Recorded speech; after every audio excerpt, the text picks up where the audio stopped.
welcome to another episode of Mac Minute.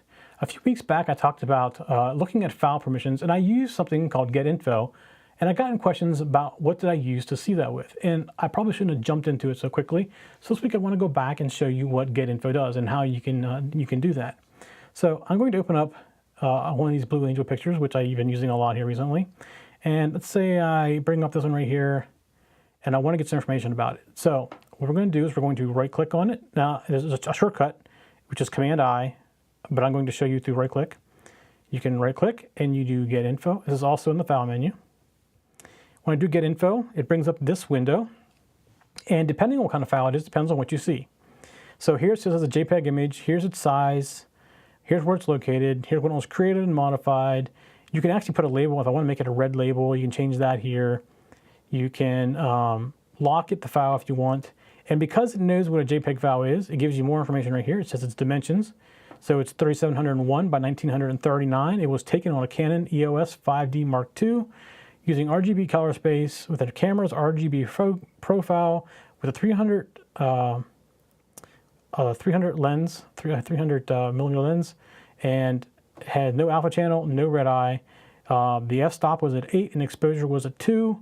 And exposure time was 1/500th of a second. So it gives you a lot of information about the picture that most picture programs would give you, but because it knows what it is, it has all that data. It gives you name and extensions, it tells you what you can open it with, so I can pick, I can change what I want to open it with, including something that's not listed or even getting something off the App Store, if you want to do it that way.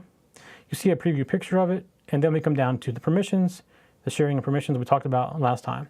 So you can do this on any kind of file. I'm going to close this, and I'm actually going to go into my documents, which we had that one file from last week that's empty. And I'm going to do a Get Info. And you see right here, it's a little different looking, a lot shorter. It's a rich text document. It gives you its size, where it's located. You can label or tag it. You can, again, lock it or stationary pad it if you are the owner of it. The only thing in more info is when it was created, when it was modified, and when it was last opened.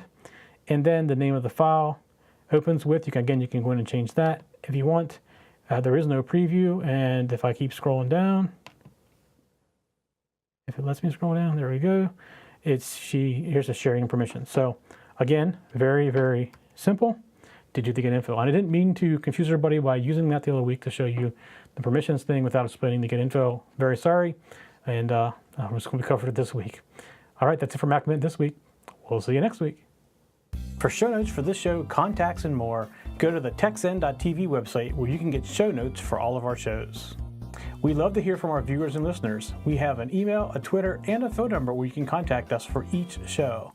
For details, visit the techzen.tv website and get the show details. You can also make a video and upload it somewhere like YouTube or Vimeo, and then just send us a link. You never know, you may see your video in a future show. You can get all of our shows delivered automatically to your favorite device by going to your favorite podcast website like iTunes and subscribing. Each of our shows also has a YouTube channel you can subscribe to get regular updates. Our shows are also available on most internet radio networks like Stitcher and TuneIn Radio. You can also watch and listen to our shows on Xbox, TiVo, and Roku. You can even find us on your Zune.